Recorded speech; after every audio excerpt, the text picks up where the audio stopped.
10th pass ಆಗಿರೋರಿಗೆ MTS multi tasking staff, office attendant, canteen attendant, junior Gestetner ಮತ್ತು lab attendant, field attendant, store keeper, library attendant, workshop attendant, ಇದಿಷ್ಟು 10th pass ಆಗಿರೋರಿಗೆ.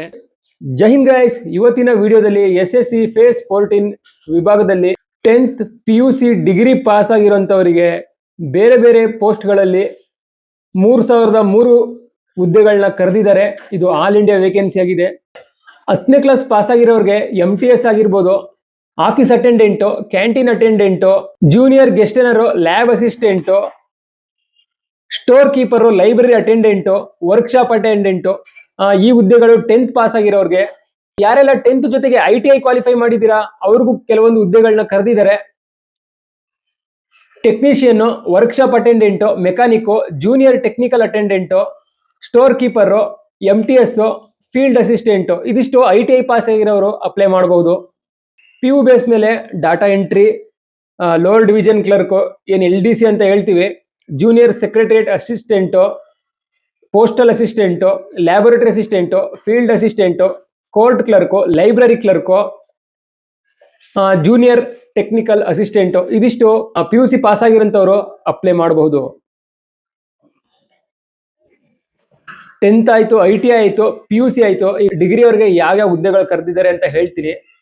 ಮೊದಲನೇದಾಗಿ assistant section officer, inspector, sub inspector, research assistant, scientific assistant, junior engineer, statistical investigator, auditor, accountant, upper division clerk, UDC ಅಂತ ಹೇಳ್ತೀವಿ, assistant clerk, ಇದಿಷ್ಟು ಹುದ್ದೆಗಳಿಗೆ 3003 ವೇಕೆನ್ಸಿಗಳನ್ನ ಕರೆದಿದ್ದಾರೆ guys. ಯಾರಿಗೆಲ್ಲ interest ಇದೆ ಅವರು ಅಪ್ಲೈ ಮಾಡಬಹುದು. ಮೇಲ್ ಮತ್ತು ಫಿಮೇಲ್ ಇಬ್ರು ಅಪ್ಲೈ ಮಾಡಬಹುದಾಗಿದೆ.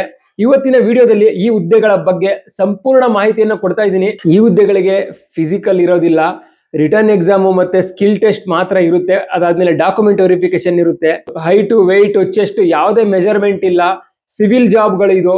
ಸೊ ಯಾರೆಲ್ಲ ಹೈಟಲ್ಲಿ ಪ್ರಾಬ್ಲಮ್ ಆಗ್ತಾ ಇದ್ರಿ ಅವ್ರಿಗೆ ಒಳ್ಳೆ ಅವಕಾಶ. ಸಿವಿಲ್ ಜಾಬ್ಗಳಲ್ಲಿ ನೀವು ಅಪ್ಲೈನ ಮಾಡಬಹುದು. ಇವತ್ತಿನ ವಿಡಿಯೋದಲ್ಲಿ ಈ ಹುದ್ದೆಗಳ ಬಗ್ಗೆ ಸಂಪೂರ್ಣ ಮಾಹಿತಿಯನ್ನು ಕೊಡ್ತಾ ಇದ್ದೀನಿ. ನಮ್ಮ ಕರ್ನಾಟಕ ಸ್ಟೇಟ್ಗೆ ಎಷ್ಟು ವೇಕೆನ್ಸಿ ಇದೆ, ಕ್ಯಾಟಗರಿ ವೈಸ್ ಎಷ್ಟು ವೇಕೆನ್ಸಿನ ಬಿಟ್ಟಿದ್ದಾರೆ, ಮತ್ತೆ ಎಕ್ಸಾಮ್ ಸೆಂಟರ್ ಎಲ್ಲೆಲ್ಲಿ ಕೊಟ್ಟಿದ್ದಾರೆ, ಎಕ್ಸಾಮ್ ಯಾವಾಗ ಆಗುತ್ತೆ, ಮತ್ತೆ ಎಕ್ಸಾಮ್ ಸಿಲೆಬಸ್ ಯಾವ ತರ ಇರುತ್ತೆ, ಪ್ರತಿಯೊಂದು ಇನ್ಫಾರ್ಮೇಶನ್ ನಾನು ಕೊಡ್ತಾ ಹೋಗ್ತೀನಿ. ಹಾಗಾಗಿ ವಿಡಿಯೋನ ಸ್ಕಿಪ್ ಮಾಡದೆ ಕೊನೆವರೆಗೂ ನೋಡಿ ಗೈಸ್. ಸ್ಕಿಪ್ ಮಾಡಿದ್ರೆ ನಿಮ್ಗೆ ಏನು ಅರ್ಥ ಆಗಲ್ಲ. ಮತ್ತೆ ಯಾರೆಲ್ಲ ಚಾನಲ್ನ ಫಸ್ಟ್ ಟೈಮ್ ವಿಸಿಟ್ ಮಾಡ್ತಾ ಇದ್ದೀರಾ ಅವರು ಚಾನಲ್ನ ಸಬ್ಸ್ಕ್ರೈಬ್ ಮಾಡ್ಕೊಂಡು ಬೆಲ್ ಐಕನ್ ಕ್ಲಿಕ್ ಮಾಡಿ. ಬನ್ನಿ ಈಗ ವಿಡಿಯೋನ ಸ್ಟಾರ್ಟ್ ಮಾಡೋಣ.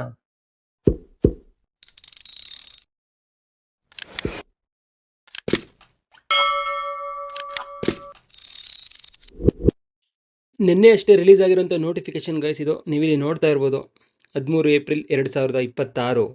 ನಿನ್ನೆ ಡೇಟಲ್ಲೇ ಅಂದರೆ 13/4ಕ್ಕೆ ನೋಟಿಫಿಕೇಶನ್ ಕೂಡ ಬಿಟ್ಟಿದ್ದಾರೆ. ಅಪ್ಲಿಕೇಶನ್ ಸ್ಟಾರ್ಟ್ ಡೇಟ್ ಕೂಡ ನಿನ್ನೆನೇ ಆಗಿದೆ, 13/4/26. ಲಾಸ್ಟ್ ಡೇಟ್ ಬಂದು 4/5/2026. ಮೇ 4ಕ್ಕೆ ಲಾಸ್ಟ್ ಡೇಟ್ ಇದೆ ಗೈಸ್. ಬೇಗ ಬೇಗ ಅಪ್ಲೈ ಮಾಡ್ಕೊಳ್ಳಿ, ಲಾಸ್ಟ್ ಡೇಟ್ವರೆಗೆ ವೆಯ್ಟ್ ಮಾಡಬೇಡಿ. ಆನ್ಲೈನಲ್ಲಿ ಫೀಸ್ ಪೇಮೆಂಟ್ ಮಾಡೋದಕ್ಕೆ ಲಾಸ್ಟ್ ಡೇಟು ಮೇ 5, 2026 ರಾತ್ರಿ 11 ಗಂಟೆವರೆಗೆ ನೀವು ಪೇಮೆಂಟ್ನ ಮಾಡಬೇಕಾಗುತ್ತೆ. ಈ ಟೈಮ್ ಕ್ರಾಸ್ ಆದರೆ ಮತ್ತೆ ನೀವು ಪೇಮೆಂಟ್ ಮಾಡೋಕ್ಕಾಗಲ್ಲ, ನಿಮ್ಮ ಅಪ್ಲಿಕೇಶನ್ ಕೂಡ ಅಪ್ಲೈ ಆಗೋದಿಲ್ಲ. ಮತ್ತು ನೀವು ಅಪ್ಲೈ ಮಾಡುವಾಗ ಏನಾದರೂ ಎರರ್ನ ಮಾಡಿದರೆ ಅದನ್ನು ಸರಿಪಡಿಸ್ಕೊಳ್ಳೋದಕ್ಕೆ ಕರೆಕ್ಷನ್ ವಿಂಡೋನ ಬಿಡ್ತಾರೆ. ಆ ಡೇಟ್ ಕೂಡ ಕೊಟ್ಟಿದ್ದಾರೆ ಇಲ್ಲಿ, 11/5/2026ರಿಂದ 13/5/2026. ಈ 3 ದಿನದೊಳಗಡೆ ನೀವು ಏನಾದರೂ ತಪ್ಪು ಮಾಡಿದರೆ ಫಾರ್ಮ್ನ ಕರೆಕ್ಷನ್ ಮಾಡ್ಕೋಬಹುದು. Next date of computer base examination June 2026. Tentative ಅಂತ ಕೊಟ್ಟಿದ್ದಾರೆ. ಜೂನ್ ತಿಂಗಳಲ್ಲಿ ಎಕ್ಸಾಮ್ ಮಾಡ್ತೀವಿ ಅಂತ ಕೊಟ್ಟಿದ್ದಾರೆ. ಅದು ಮುಂದೇನು ಹೋಗಬಹುದು, ಜೂನ್ ತಿಂಗಳಲ್ಲಿ ಕೂಡ ಆಗಬಹುದು, ಏನು ಹೇಳೋಕ್ಕಾಗೋದಿಲ್ಲ. ಮತ್ತು ನೆಕ್ಸ್ಟು ಇಲ್ಲಿ ಹೆಲ್ಪ್ಲೈನ್ ನಂಬರ್ ಕೂಡ ಕೊಟ್ಟಿದ್ದಾರೆ, SS ಇದು. ನಿಮ್ಗೆ ಏನಾದರೂ ಪ್ರಾಬ್ಲಮ್ ಇದ್ದರೆ ಈ ನಂಬರ್ಗೆ ಕಾಲ್ ಮಾಡಿ ಮಾತಾಡಬಹುದು ಗಾಯ್ಸ್. ಏಜ್ ಲಿಮಿಟ್ ಬಗ್ಗೆ ಮಾತಾಡೋದಾದರೆ 1/1/2026 ಈ ಡೇಟ್ಗೆ ಏಜು 18ರಿಂದ 34 ವರ್ಷ. ನೆನ್ಪಿಟ್ಕೊಳ್ಳಿ, 18ರಿಂದ 34 ವರ್ಷದೊಳಗಡೆ ಇದ್ದವರು ಈ ಹುದ್ದೆಗಳಿಗೆ ಅಪ್ಲೈನ ಮಾಡಬಹುದು. ಸೀರಿಯಲ್ ನಂಬರ್ 1ರಲ್ಲಿ ನೀವು ನೋಡ್ತಾ ಇದ್ದೀರಾ 18ರಿಂದ 25 ಕೊಟ್ಟಿದ್ದಾರೆ. ಸೀರಿಯಲ್ ನಂಬರ್ 2ರಲ್ಲಿ ನೋಡ್ತಾ ಇದ್ದೀರಾ 18ರಿಂದ 27, 3ರಲ್ಲಿ 18ರಿಂದ 28. ಈ ಥರ ಬೇರೆ ಬೇರೆ ಹುದ್ದೆಗಳಿಗೆ ಬೇರೆ ಬೇರೆ ಏಜ್ಗಳನ್ನ ಇಲ್ಲಿ ಕೊಟ್ಟಿದ್ದಾರೆ ಗೈಸ್. ಹಾಗಾಗಿ ಎಲ್ಲ ಹುದ್ದೆಗಳಿಗೂ ಸೇಮ್ ಏಜ್ ಇರಲ್ಲ, ಪೋಸ್ಟ್ ವೈಸ್ ಇಲ್ಲಿ ಏಜ್ನ ಸೆಟ್ ಮಾಡಿದ್ದಾರೆ. ಮತ್ತು ಡೇಟ್ ಆಫ್ ಬರ್ತ್ ಕೂಡ ಇಲ್ಲಿ ಕೊಟ್ಟಿದ್ದಾರೆ ನೋಡಿ, ಸೀರಿಯಲ್ ನಂಬರ್ 1 ನೀವು ನೋಡ್ತಾ ಇದ್ದೀರಲ್ವಾ, ಯಾರೆಲ್ಲ 18ರಿಂದ 25 ಏಜ್ ಇದ್ದೀರಾ, ಈ ಹುದ್ದೆಗಳಿಗೆ ಅಪ್ಲೈ ಮಾಡೋರು ಡೇಟ್ ಆಫ್ ಬರ್ತು 2/1/2001ರಿಂದ 1/1/2008 ಈ ಡೇಟ್ ಆಫ್ ಬರ್ತ್ ಒಳಗಡೆ ನೀವು ಹುಟ್ಟಿದರೆ ಈ ಹುದ್ದೆಗಳಿಗೆ ಅಪ್ಲೈ ಮಾಡಬಹುದು. ಮುಂದೆ ಹೋಗ್ತಾ ಹೋಗ್ತಾ ವಿಡಿಯೋದಲ್ಲಿ ಹೇಳ್ತಾ ಹೋಗ್ತೀನಿ ಯಾವ ಹುದ್ದೆಗೆ ಎಷ್ಟು ಏಜ್ ಆಗಿರಬೇಕು ಅಂತ. ನೋಡ್ತಾ ಇರಿ ಗಾಯ್ಸ್. ನೋಡಿಲಿ 18ರಿಂದ 28, 4ನೇದ್ರಲ್ಲಿ 18ರಿಂದ 30, 5ನೇ ಕಾಲಮಲ್ಲಿ 18ರಿಂದ 35, 6ನೇ ಕಾಲಮಲ್ಲಿ 20ರಿಂದ 25 ವರ್ಷ,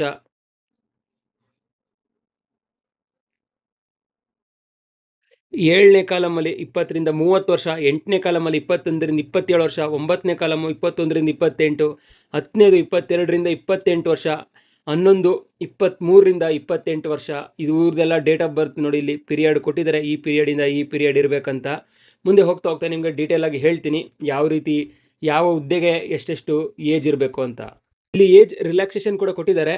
SC STಗೆ 5 ವರ್ಷ, OBC ಅವರಿಗೆ 3 ವರ್ಷ, PWBD ಕ್ಯಾಂಡಿಡೇಟ್ಗಳಿಗೆ 10 ವರ್ಷ, PWBDಯಲ್ಲಿ OBC ಇದ್ದರೆ ಅವರಿಗೆ 13 ವರ್ಷ, SC ST ಅವರಿದ್ದರೆ 15 ವರ್ಷ. ಇಲ್ಲಿ ನಿಮಗೆ ಏಜ್ ರಿಲ್ಯಾಕ್ಸೇಷನ್ನ ಕೊಡ್ತಾ ಇದ್ದಾರೆ ಗಾಯ್ಸ್. PWBD ಅಂದರೆ ಏನು ಅಂತ ಯೋಚನೆ ಮಾಡ್ತಾ ಇದ್ದೀರಾ?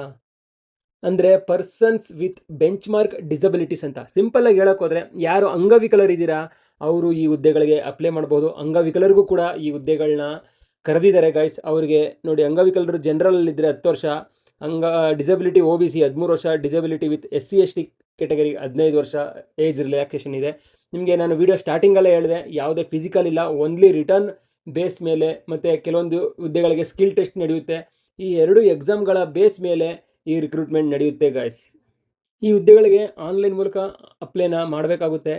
ಇಲ್ಲಿ ಕೊಟ್ಟಿದ್ರೆ ನೋಡಿ, ಈ ಲಿಂಕ್ ಮೂಲಕ ನೀವು SSC ಅಫಿಷಿಯಲ್ ವೆಬ್ಸೈಟ್ ಪೇಜ್ನ ಓಪನ್ ಮಾಡಿ, ಅದಾದಮೇಲೆ ಅದರಲ್ಲಿ ಏನೇನು ಕ್ರೆಡಿಷನಲ್ಸ್ ಕೇಳಿರ್ತಾರೆ ಆ ಡೀಟೇಲ್ಸ್ನ ಫಿಲ್ ಮಾಡಿ 1 ಟೈಮ್ ರಿಜಿಸ್ಟ್ರೇಷನ್ ಮಾಡ್ಕೋಬೇಕು. ಅದಾದಮೇಲೆ ಅಲ್ಲಿ ಹೇಗೆ ಸ್ಟೆಪ್ಗಳನ್ನ ಕೊಟ್ಟಿರ್ತಾರೆ ಆ ಸ್ಟೆಪ್ಗಳನ್ನ ಫಾಲೋ ಮಾಡಿ ನೀವು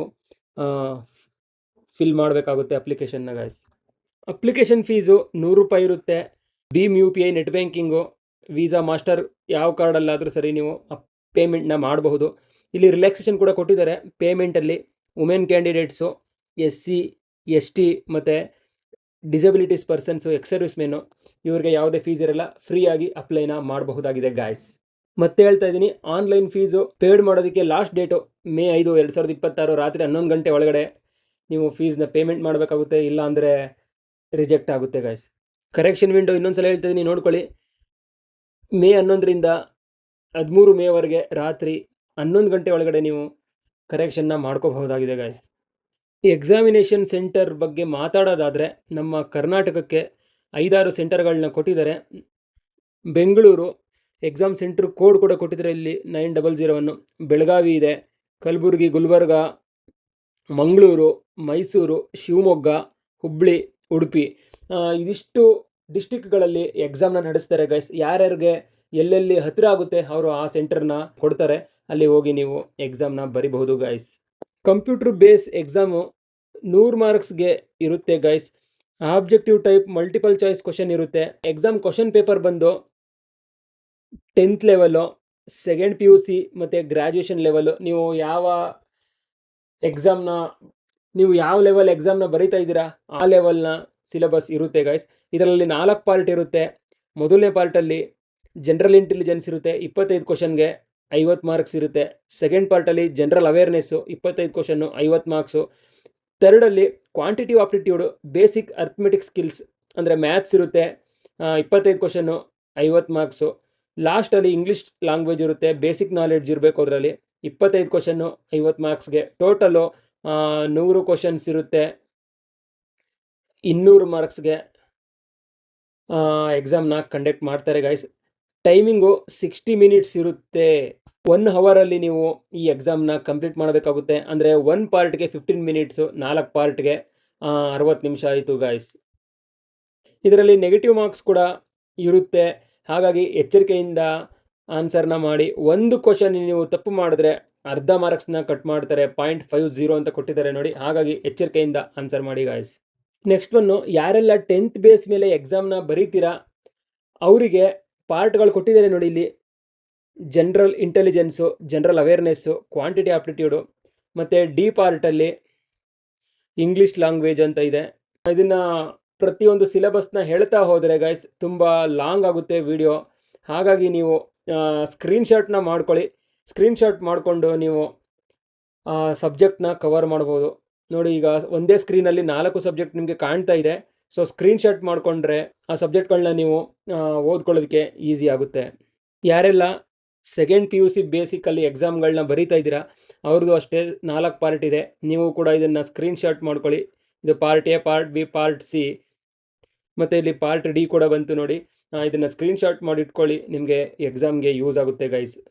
ನೆಕ್ಸ್ಟ್ ಒನ್ನು ಗ್ರಾಜುಯೇಷನ್ ಲೆವೆಲು, ಅವ್ರದ್ದು ಕೂಡ ಸೇಮೇ 4 ಪಾರ್ಟ್ ಇದೆ. ಸ್ಕ್ರೀನ್ಶಾಟ್ ಮಾಡಿ ಇಟ್ಕೊಳ್ಳಿ. ನಿಮಗೆ ಎಲ್ಲದನ್ನು ಹೇಳ್ತಾ ಹೋದರೆ ವಿಡಿಯೋ ತುಂಬ ಲೆಂತ್ ಆಗುತ್ತೆ, ನಿಮಗೆ ವಿಡಿಯೋ ನೋಡೋದಕ್ಕೆ ಬೋರ್ ಅನಿಸುತ್ತೆ. ಹಾಗಾಗಿ ಎಷ್ಟು ಶಾರ್ಟಲ್ಲಿ ಆಗುತ್ತೋ ಅಷ್ಟು ಶಾರ್ಟಲ್ಲಿ ವಿಡಿಯೋನ ಮುಗಿಸ್ತೀನಿ. ನೆಕ್ಸ್ಟು ಡಾಕ್ಯುಮೆಂಟ್ ವೆರಿಫಿಕೇಷನ್ ಬಗ್ಗೆ ಮಾತಾಡೋದಾದರೆ, ನಿಮಗೆ ಎಲ್ಲ ರಿಕ್ರೂಟ್ಮೆಂಟಲ್ಲೂ ಸೇಮ್ ಡಾಕ್ಯುಮೆಂಟ್ ಕೇಳ್ತಾರೆ. ಸೊ ಎಕ್ಸ್ಟ್ರಾ ಡಾಕ್ಯುಮೆಂಟ್ಸ್ ಅವಶ್ಯಕತೆ ಏನಿಲ್ಲ. ಎಲ್ಲ ರಿಕ್ರೂಟ್ಮೆಂಟಲ್ಲಿ ಏನು ರೆಡಿ ಮಾಡಿ ಇಟ್ಕೊಂಡಿರ್ತೀರ ಅದೇ ಸಾಕು. 10th ಮಾರ್ಕ್ಸ್ ಕಾರ್ಡು ಮತ್ತು PUC ಡಿಗ್ರಿ, ನೀವು ಯಾವ ಕ್ವಾಲಿಫಿಕೇಷನ್ ಮಾಡಿದ್ದೀರಾ ಆ ಮಾರ್ಕ್ಸ್ ಕಾರ್ಡ್ ಇರಬೇಕು. ಅದ್ರ ಜೊತೆಗೆ ನಿಮ್ಮ ಹತ್ರ ಯಾವುದಾದ್ರೂ ಎಕ್ಸ್ಪೀರಿಯನ್ಸ್ ಸರ್ಟಿಫಿಕೇಟ್ ಆಯಿತು. ಈಗ ಡಾಟಾ ಎಂಟ್ರಿ ಬೇಸ್ಗೆ ಟೈಪಿಂಗ್ ಸ್ಕಿಲ್ ಇರಬೇಕು, ಅದಕ್ಕೆಲ್ಲ ಎಕ್ಸ್ಪೀರಿಯನ್ಸ್ ಸರ್ಟಿಫಿಕೇಟ್ ಬೇಕು. ಯಾವ್ಯಾವ ವರ್ಕ್ ಮಾಡಿದರೆ ನೀವು ಅದರದ್ದೆಲ್ಲ ಎಕ್ಸ್ಪೀರಿಯನ್ಸ್ ಸರ್ಟಿಫಿಕೇಟ್ ಇದ್ದರೆ ಅದನ್ನೆಲ್ಲ ನೀವು ರೆಡಿ ಮಾಡಿ ಇಟ್ಕೊಂಡಿರಿ. ಯಾರೆಲ್ಲ ಏಜ್ ರಿಲ್ಯಾಕ್ಸೇಷನ್ಗೆ ಅಪ್ಲೈ ಮಾಡ್ತೀರಾ ಅವರು SC ST OBC ಯಾವ ಕ್ಯಾಟಗರಿ ಬರ್ತೀರಾ ಆ ಕ್ಯಾಟಗರಿದು ಒಂದು ಇಟ್ಕೊಂಡಿರಿ. ಯಾರೆಲ್ಲ ಫೀಮೇಲ್ ಕ್ಯಾಂಡಿಡೇಟ್ ಇದ್ದೀರಾ ಅವರು ಮ್ಯಾರೇಜ್ ಸರ್ಟಿಫಿಕೇಟ್ನ ರೆಡಿ ಮಾಡಿ ಇಟ್ಕೊಂಡಿರಿ. ಇದ್ರ ಜೊತೆಗೆ Aadhaar card, caste certificate, photos, domicile certificate, ಈ ಡಾಕ್ಯುಮೆಂಟ್ಸ್ನೆಲ್ಲ ರೆಡಿ ಮಾಡಿ ಇಟ್ಕೊಳ್ಳಿ ಗೈಸ್. ನೆಕ್ಸ್ಟು ಸೆಲೆಕ್ಷನ್ ಪ್ರೊಸೆಸ್ ಬಗ್ಗೆ ಮಾತಾಡೋದಾದರೆ, ನಿಮಗೆ ಫಸ್ಟ್ ಸ್ಟೆಪ್ಪಲ್ಲಿ CBT ಇರುತ್ತೆ, ಕಂಪ್ಯೂಟರ್ ಬೇಸ್ಡ್ ಟೆಸ್ಟು. ಅದರಲ್ಲಿ ಪಾಸ್ ಆದಮೇಲೆ ಸೆಕೆಂಡಲ್ಲಿ ನಿಮಗೆ ಸ್ಕಿಲ್ ಟೆಸ್ಟ್ನ ಮಾಡ್ತಾರೆ ಗೈಸ್. ಸ್ಕಿಲ್ ಟೆಸ್ಟ್ ಎಲ್ಲರಿಗೂ ಇರೋದಿಲ್ಲ. ನೀವು ಯಾವ ಪೋಸ್ಟ್ಗೆ ಅಪ್ಲೈ ಮಾಡಿರ್ತೀರ ಆ ಪೋಸ್ಟ್ ಮೇಲೆ ಟೆಕ್ನಿಕಲ್ ಹುದ್ದೆಗಳೆಲ್ಲ ಆದರೆ ಅವ್ರಿಗೆ ಸ್ಕಿಲ್ ಟೆಸ್ಟ್ ಇರುತ್ತೆ, ಇಲ್ಲಾಂದರೆ ಸ್ಕಿಲ್ ಟೆಸ್ಟ್ ಯಾವುದೂ ಇರೋಲ್ಲ. ಸ್ಕಿಲ್ ಟೆಸ್ಟ್ನ ಮಾಡ್ತಾರೆ. ಸ್ಕಿಲ್ ಟೆಸ್ಟು ನೀವು ಪಾಸ್ ಆದಮೇಲೆ ನೆಕ್ಸ್ಟು ಥರ್ಡಲ್ಲಿ ಡಾಕ್ಯುಮೆಂಟ್ ವೆರಿಫಿಕೇಷನ್ ಮಾಡ್ತಾರೆ. ಇದೆಲ್ಲ ನಿಮ್ಮದು ಕ್ಲಿಯರ್ ಆದಮೇಲೆ ಫೈನಲ್ ಮೆರಿಟಲ್ಲಿ ಯಾರೆಲ್ಲ ಪಾಸ್ ಆಗಿರ್ತಾರೆ ಒಳ್ಳೆ ಮಾರ್ಕ್ಸ್ ತೊಗೊಂಡು ಅವರು ಫೈನಲ್ ಮೆರಿಟಲ್ಲಿ ಬರ್ತಾರೆ ಗಾಯ್ಸ್. ಈಗ ಒನ್ ಟೈಮ್ ರಿಜಿಸ್ಟರ್ ಹೇಗೆ ಮಾಡೋದು ಅಂತ ಹೇಳ್ತೀನಿ. www.ssc.gov.in ಗೂಗಲಲ್ಲಿ ಸರ್ಚ್ ಮಾಡಿ ನೀವು SSCಯ ಈ ಅಫಿಷಿಯಲ್ ವೆಬ್ಸೈಟ್ಗೆ ಹೋಗ್ತೀರಾ. SSC ಅಫಿಷಿಯಲ್ ವೆಬ್ಸೈಟ್ ಓಪನ್ ಆದಮೇಲೆ ಇಲ್ಲಿ ಏನು ನಾನು ರೌಂಡ್ ಮಾರ್ಕ್ ಮಾಡಿದ್ದೀನಿ, ಇಲ್ಲಿ ಲಾಗಿನ್ ಆರ್ ರಿಜಿಸ್ಟರ್ ಅಂತ ಬರುತ್ತೆ. ಇದರಲ್ಲಿ ನೀವು ಕ್ಲಿಕ್ ಮಾಡಿದ್ಮೇಲೆ ನೆಕ್ಸ್ಟ್ ಈ ಥರ ಒಂದು ಪೇಜ್ ಓಪನ್ ಆಗುತ್ತೆ. ಈ ಪೇಜಲ್ಲಿ ನಿಮಗೆ ರಿಜಿಸ್ಟ್ರೇಷನ್ ನಂಬರ್, ಪಾಸ್ವರ್ಡು, ಈ ರೀತಿ ಆಪ್ಷನ್ ಎಲ್ಲ ಇರುತ್ತೆ. ನೀವು ಇಲ್ಲಿ ಕೆಳಗಡೆ ರಿಜಿಸ್ಟರ್ ನಾವು ಮತ್ತು ನ್ಯೂ ಯೂಸರ್ ಅಂತ ಕೊಟ್ಟಿದ್ರೆ ನೋಡಿ, ನ್ಯೂ ಯೂಸರ್ ಮೇಲೆ ಕ್ಲಿಕ್ ಮಾಡಿ. ಅಲ್ಲಿ ಕ್ಲಿಕ್ ಮಾಡಿದ್ಮೇಲೆ ನಿಮಗೆ ಪ್ರತಿಯೊಂದು ಡೀಟೇಲ್ನ ಕೇಳ್ತಾರೆ. ಆ ಡೀಟೇಲ್ನ ಫಿಲ್ ಮಾಡ್ತಾ ಹೋಗಿ. Personal details, password creation, additional details, declaration, ಇದನ್ನೆಲ್ಲ ಕಂಪ್ಲೀಟ್ ಮಾಡಿ. ಕಂಪ್ಲೀಟ್ ಮಾಡಿದ್ಮೇಲೆ ಕಂಟಿನ್ಯೂ ಕೊಟ್ಟಿದ್ದಾರೆ ನೋಡಿ, ಇದನ್ನು ಕ್ಲಿಕ್ ಮಾಡಿ. ಇಲ್ಲಿ ನೋಡ್ತಿರ್ಬೋದು ಪರ್ಸ್ನಲ್ ಡೀಟೇಲ್ಗೆ ಏನೇನು ಕೇಳ್ತಾ ಇದ್ದಾರೆ ಇಲ್ಲಿ ಅಂದ್ಬಿಟ್ಟು. ಎಲ್ಲ ಕಂಪ್ಲೀಟಾಗಿ ಹೇಳ್ತಾ ಹೋದರೆ ವಿಡಿಯೋ ತುಂಬ ಲೆಂತ್ ಆಗುತ್ತೆ ಗೈಸ್, ಹಾಗಾಗಿ ಶಾರ್ಟಲ್ಲಿ ಹೇಳ್ತಾ ಇದ್ದೀನಿ. ಪರ್ಸ್ನಲ್ ಡೀಟೇಲ್ಸ್ನ ನೀವು ಫಿಲ್ ಮಾಡಿದ್ಮೇಲೆ ಇಲ್ಲಿ ಸೇವ್ ಆ್ಯಂಡ್ ನೆಕ್ಸ್ಟ್ ಕೊಡಿ. ಅದಾದಮೇಲೆ ರಿಜಿಸ್ಟ್ರೇಷನ್ ನಂಬರ್ ಕ್ರಿಯೇಟ್ ಆಗುತ್ತೆ. ರಿಜಿಸ್ಟ್ರೇಷನ್ ನಂಬರ್ ಇಲ್ಲಿ ಶೋ ಆದಮೇಲೆ ಕಂಟಿನ್ಯೂ ಅಂತ ಕೊಡಿ.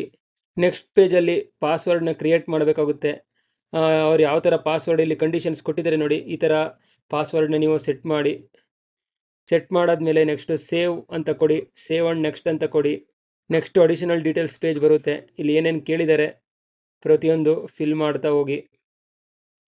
ಮತ್ತು ಇದನ್ನು ಸೇವ್ ಮಾಡಿ ನೆಕ್ಸ್ಟ್ ಕೊಡಿ. ನೆಕ್ಸ್ಟ್ ಕೊಟ್ಟ ಮೇಲೆ ಒನ್ ಟೈಮ್ ಡಿಕ್ಲರೇಷನ್ನು ಇದನ್ನು ಓದ್ಬಿಟ್ಟು ಇದನ್ನು ಈ ಬಾಕ್ಸ್ನ ಕ್ಲಿಕ್ ಮಾಡಿ.